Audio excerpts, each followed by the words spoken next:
একটি এতিমের গল্প। এই ছেলেটির নাম কাউসার। তার যাওয়ার কোনো জায়গা ছিল না।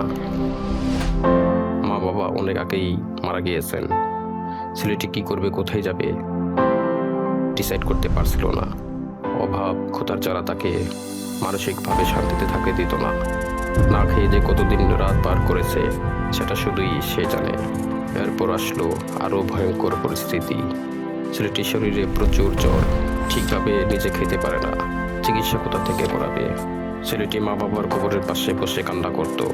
নির্জন পরিবেশ, কোথাও কেউ নেই, পাশে শুধু মা বাবার কবর। দুনিয়া যেন তার জন্য থমকে গেছে। এতিম হওয়ার যে কি যন্ত্রণা, সেটা একজন এতিম ছাড়া আর কেউ এর কষ্ট উপলব্ধি করতে পারে না। আমরা প্রতিনিয়ত কত খাবার নষ্ট করি, কিন্তু আমরা আমাদের চারপাশে কত মানুষ না খেয়ে থাকে তার কোনো খোঁজ আমরা রাখি না। ছেলেটির কান্না যেন শুধু উপরওয়ালাই শুনতে পাচ্ছে। এরপর ছেলেটি বুঝতে পারলো যেন তার মা বাবা কবর থেকে বলছে, তুমি এই পৃথিবীর সাথে যুদ্ধ করো। তুমি না খেয়ে থাকলে তোমাকে কেউ খাবার দিবে না। তোমার খাবার ব্যবস্থা তোমাকেই করতে হবে।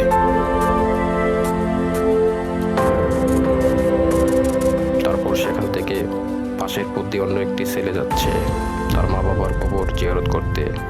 সেও একজন এতিম, আর এই দুনিয়ায় এতিম ছাড়া এতিমের কষ্টের ভাগ কেউ নিতে পারবে না। সে তাকে চিকিৎসার জন্য হাসপাতালে নিয়ে যায়। আসুন আমরা আমাদের চারপাশের অনাথ এতিমদের সাহায্য করতে এগিয়ে আসি। এরকম আরও ইন্টারেস্টিং ভিডিও পেতে আমাদের সাথেই থাকুন। ধন্যবাদ সবাইকে ভিডিওটা দেখার জন্য।